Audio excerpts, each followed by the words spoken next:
शिक्षा महानिदेशक कार्यालय के पास गेट पर हम लोग यहाँ पर खड़े हैं। जैसे ही हम लोग इधर अंदर आए तो यहाँ पर हमने देखा कि ये जो पुस्तकें हैं,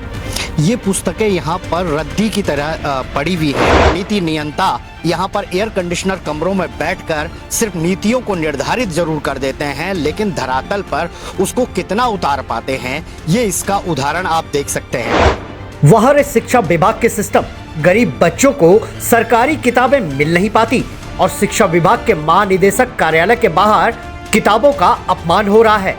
सरकारी धन का शिक्षा विभाग किस तरह से दुरुपयोग कर रहा है और कैसे जनता की गाड़ी कमाई को बर्बाद कर रहा है, आप खुद ही देखिए कि लाखों रुपए की कीमत से शिक्षा विभाग हर साल निशुल्क वितरण के लिए पुस्तकें छपवाता है, लेकिन कई हजार पुस्तकें वितरित ही नहीं हो पाती है, जो शिक्षा विभाग के सिस्टम की लापरवाही है। और वो पुस्तकें निदेशालय या फिर उससे जुड़े अन्य विभागों में कूड़े में फेंक दी जाती हैं, जो पूरी तरह से पुस्तकों का तो अपमान है ही, साथ ही सरकारी धन का भी दुरुपयोग है। यही नहीं, शिक्षा विभाग में गोपनीय दस्तावेजों को तक कूड़े में फेंक दिया जाता है, क्योंकि रखरखाव के अभाव में फाइलों को दीमक चाट गई और महत्वपूर्ण दस्तावेज खोखले हो गए, जो आज पड़े हैं महानिदेशक शिक्षा के गेट पर। तो कहना भी गलत नहीं है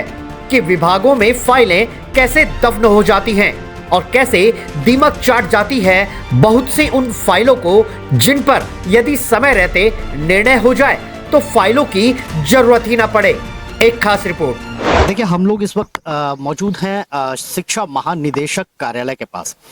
यहाँ पर ये जो भवन है, इसी भवन में शिक्षा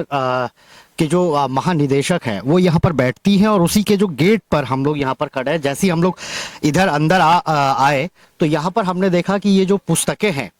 ये पुस्तकें यहाँ पर रद्दी की तरह पड़ी हुई हैं। ये वही पुस्तकें हैं जो विद्यालयों में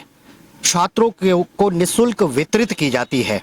लेकिन ये पुस्तकें या तो वितरित नहीं हुई या फिर एक्स्ट्रा यहाँ पर रही होंगी, तो इनको बजाय संभाले रखने के, बजाय संजोए रखने के, या फिर किसी गरीब बच्चे के पढ़ाई के काम ये पुस्तक आती, लेकिन ऐसा नहीं हुआ। ये यहाँ पर रख रखाव के अभाव में इन पर या तो दीमक लग गई है या फिर यहाँ पर गेट के बाहर इनको फेंक दिया गया है रद्दी के तरीके से। तो कुल मिलाकर के जिस शिक्षा के निदेशालय में, शिक्षा के मंदिर में, जहां पर नियम कानूनों को बनाया जाता है, खास तौर पे उत्तराखंड के नौनिहालों के भविष्य को बनाने के लिए, जहां पर नीति नियंता बैठ करके निर्णय लेते हैं, वहां पर यदि विद्या का इस तरीके से अपमान हो रहा हो तो लाजमी है कि सिर्फ नीति नियंता यहाँ पर एयर कंडीशनर कमरों में बैठकर सिर्फ नीतियों को निर्धारित जरूर कर देते हैं, लेकिन धरातल पर उसको कितना उतार पाते हैं, ये इसका उदाहरण आप देख सकते हैं। आप देख सकते हैं यहाँ पर ये सभी पुस्तकें हैं, जैसे कि आप देख सकते हैं सृजन भाग 3 है, इसके बाद ये मॉडल बुक है, शिक्षा सत्र 15-16 की ये पुस्तक है, ये भी यहाँ पर रखी हुई है। अमोदनी तृतीय भाग, ये पुस्तक भी यहाँ पर देखिए रद्दी में ये पड़ी हुई है। कुल मिलाकर के लाखों करोड़ों की लागत से जो पुस्तकें यहाँ पर छात्रों को वितरित किए जाने के लिए आती हैं, करोड़ों रुपए इस पर सरकार खर्च करती है और इनका किस तरीके से यहाँ पर दुरुपयोग हो रहा है आप देख सकते हैं। ये उदाहरण आपके सामने है और मैं अपने कैमरामैन से निवेदन करूंगा कि वो दिखाएं। मेरे पीछे ही राज्य शैक्षिक प्रबंधन एवं प्रशिक्षण संस्थान का ये बोर्ड लगा है और उसी के गेट पर ये इस तरीके से शिक्षा का अपमान हो रहा है। जहां छात्रों को शैक्षणिक